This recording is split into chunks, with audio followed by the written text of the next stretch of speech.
Boa tarde, 1h41 no Acre. Sejam todos bem-vindos a mais uma edição do programa Gazeta Entrevista. O Laércio já apertou o biloto ali, mostrando as formas como você pode acompanhar o programa.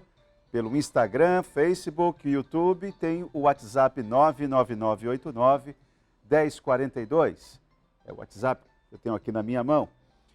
E aquele QR Code ali é o QR Code que você pode acompanhar a produção, as reportagens que estão sendo feitas pela equipe da TV Gazeta. E você também ali participa de um grupo de notícias, não é? É isso mesmo, seu Egler? Um grupo de notícias? Pois não.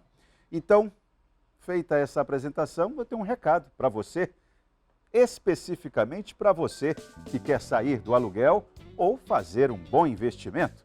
A Hiper Empreendimentos está com ótimas opções nos bairros monitorados. Uma inovação, com a estrutura de um condomínio fechado, mas sem pagar condomínio, com pista de caminhada, playground, bitênis e outros benefícios. Aproveite para comprar agora, enquanto estão em lançamento, porque fica com preço menor. Para mais informações, 3214-1000. Tá certo? IP. Apaixonada por você em Rio Branco, 45 anos. Bom, você pode apertar o biloto aí, seu Laércio? Importante. Olha, o deputado Emerson Jarud, um deputado que tem levado alguns temas importantes de interesse público ali para a tribuna do parlamento. E alguns temas são às vezes meio espinhudos, né? São meio difíceis, é uma retórica que mistura administração pública com economia, sempre fica uma coisa assim um pouco, digamos assim, difícil de entender mesmo, né? Então, o Gazeta Entrevista percebeu que seria a hora da gente dar uma, digamos assim, detalhada no problema, para que às vezes, ele tem até a boa intenção ali de fazer os questionamentos, as críticas à gestão pública do Estado, mas às vezes as pessoas não entendem muito bem. Então, acho que essa é uma oportunidade importante, por isso que nós convidamos o deputado aqui, o deputado Emerson Jarud, deputado estadual pelo Novo, né, pelo Partido Novo. É isso. Boa tarde, seja bem-vindo ao Gazeta Entrevista. Boa tarde, Tam. Muito obrigado mais uma vez pelo convite. E vamos bater esse papo, que eu acredito que é importante a gente discutir essas questões econômicas, principalmente para a população entender o que está se passando com as finanças do Estado. Bom, nós temos alguns quadros que eu vou pedir para a produção colocar daqui a pouquinho. Já fica aí esperto, Laércio, porque eu vou já pedir. Eu queria só saber de você o seguinte. Vamos começar com essa ideia dos cortes. Primeiro vamos tentar entender os cortes que o governo do Estado do Acre, o governador Gladson Cameli e seus assessores principais, falam a respeito da redução do Fundo de Participação do Estado, que o governo federal fechou um pouco mais as torneiras. Isso é verdade?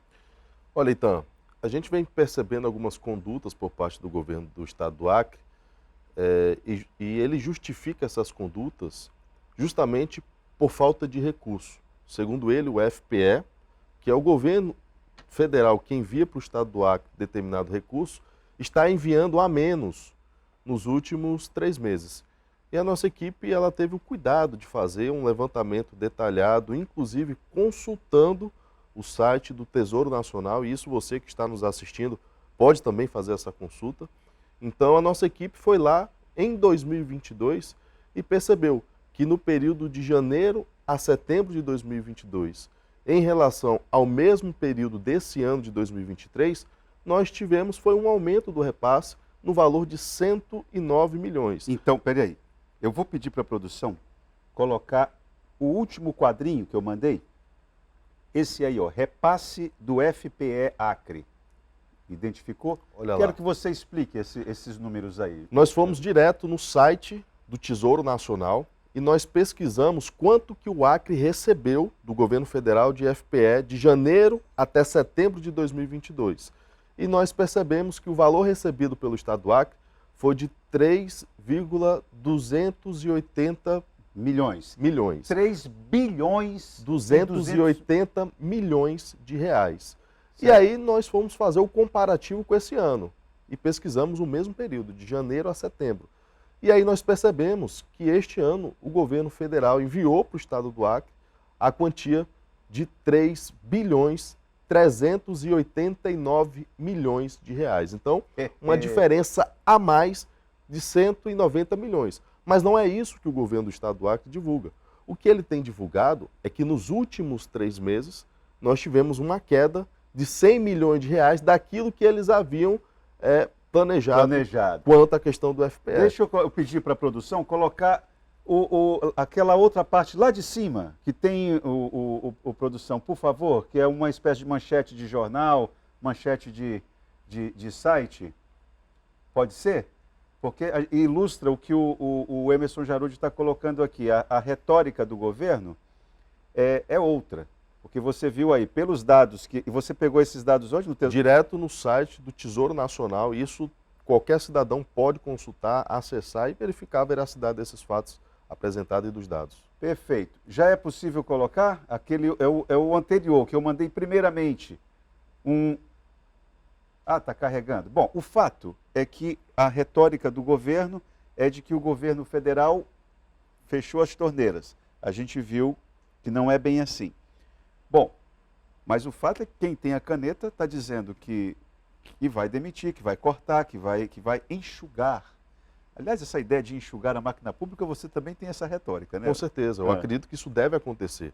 No entanto, quando a gente vai para a prática, o que a gente percebe através dos atos do governo do estado do Acre é totalmente o contrário daquilo que está sendo pregado. Então, recentemente, nós encontramos no Diário Oficial uma vontade do governo do estado do Acre de comprar 4 milhões de reais somente com veículos, 12 picapes, 10 carros de passeio. Além disso, em janeiro desse ano, abriu um processo e fez a compra também de 3 veículos de luxo, além de inúmeras viagens internacionais, onde boa parte da equipe do governo também vai junto. Então, são gastos desenfreados que, infelizmente, têm sobrecarregado o cidadão acreano. Porque a forma que eles têm de compensar tudo isso é através do aumento de impostos. E nisso a gente já não aguenta mais pagar. Mas o governo, a liderança do governo na Assembleia parece que ficou meio miúda quando você fez essas críticas relacionadas a essas caminhonetes e a esses carros. Mas depois o governo soltou uma nota, não soltou? E aí eu até falei ontem na Assembleia sobre isso. Parece que a alta cúpula do governo está com medo de não andar de carro novo. Porque justamente foram para a imprensa e foram para as redes sociais dizer que eu estava fazendo uma tempestade num copo d'água. Mas, infelizmente, essa é a realidade e nós trabalhamos aqui com os fatos reais e aquilo que está publicado no Diário Oficial. Qualquer cidadão pode ir lá e consultar.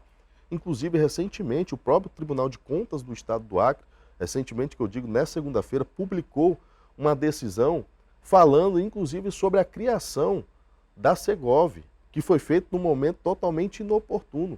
E que o governador ele não atuou como um administrador médio, ele não se preocupou primeiramente em arrumar as finanças para se criar uma secretaria com mais cargos comissionados. E enviou a cópia dessa decisão para o Ministério Público, para o Tribunal de Justiça e também determinou que fosse enviado para a Assembleia Legislativa. Porque à época, o estado do Acre estava acima do limite prudencial, que é de 49, estava em mais de 51. Nós estávamos com um decreto vigente de enfrentamento ao coronavírus, uma situação gravíssima, e ao mesmo tempo o governo do estado do Acre criando mais cargos comissionados. Então até o Tribunal de Contas foi muito duro na sua decisão e deixou muito claro que é importante que nós tenhamos responsabilidade com cada centavo dos impostos do cidadão acreano, porque infelizmente nós não temos dinheiro para tudo. E nós estamos vendo situações como a ponte metálica, que até agora o problema não foi resolvido. Recentemente nós tivemos o teto do pronto-socorro desabando, por falta de manutenção. Nós estamos tendo problema, agora há pouco, o próprio Guilherme Pulit, mostrou aqui que os plantões dos médicos, dos profissionais da saúde estavam atrasados, estão buscando receber. Nós estamos tendo problema com os terceirizados da saúde também, que estão com problema de pagamento. Fornecedores da educação, que com isso podem até mesmo deixar de fornecer merenda. Nós tivemos lá no Boa União, lá na Baixada da Sobral, a escola Boa União, que pegou fogo, porque a parte elétrica não tinha sido dado manutenção. Então, são situações como essa que, quando a gente observa a tomada de decisão do governo, nos revolta, porque a gente sabe o que é importante. O importante é cuidar das pessoas, mas não apenas no discurso, mas principalmente na prática. Eu vou pedir agora, acho que agora já é possível colocar, a retórica do governo está isso aí, ó. Não sei de qual site vocês tiraram isso, mas o fato é que está aí, ó. Acre acumula perda de quase 100 milhões de reais em repasse do FPE nos últimos 3 meses. Exatamente. A retórica, o discurso oficial é esse, né?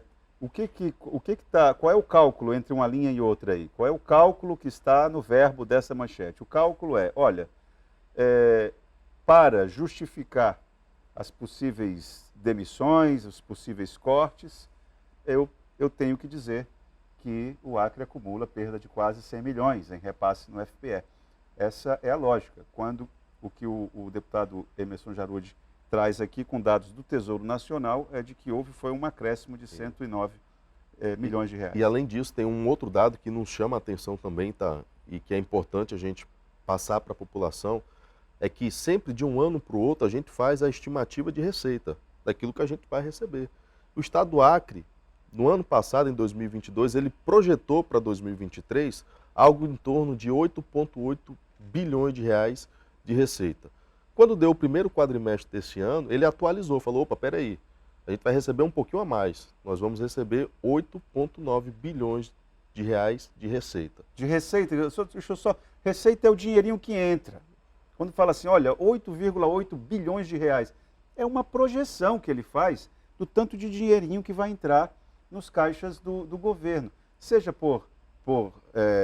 pelos impostos pagos, transferências de convênios, emendas parlamentares, tudo isso, o que vai entrar de dinheirinho no cofre do governo do Estado. A previsão era 8,8 bilhões. 8,8 O tempo foi passando e a projeção foi mudando. Falou, opa, peraí, eu acho que vai dar para receber um pouquinho a mais. Aí aumentaram a projeção para 8,9 bilhões. Bom, né? Isso que é bom, mais dinheiro. Quando passou um pouquinho mais de tempo, o governo falou, opa, peraí, vai ser de 9,9 bilhões. Ou seja, o governo do Estado do Acre fez uma previsão e logo em seguida, depois que o tempo se passou, eles perceberam que arrecadariam 1 bilhão a mais. 1 bilhão a mais. Mas, ao mesmo tempo, o que é pregado para a população é uma situação de dificuldade financeira. Então, são esses os números que a gente fala e que nós debatemos na Assembleia. Inclusive, nós vamos agora, nos próximos dias, discutir a Lei Orçamentária Anual de 2024. Vamos levantar todos esses argumentos, porque a gente quer, de fato, mostrar para a população que o que está acontecendo não é falta de receita, que, pelo contrário, a cada ano aumenta. É falta mas de sim gestão mesmo. Péssima administração e falta de zelo com o dinheiro do pagador de impostos acriano. Vamos para o intervalo, a gente já volta. Vamos continuar a conversa aqui com o Emerson Jarud, porque eu tenho uma dúvida. Já que esses números são verdadeiros, expressam a realidade das contas públicas, né? Queria saber por que a Assembleia Legislativa não toma algumas atitudes. Vamos para o intervalo, a gente já volta.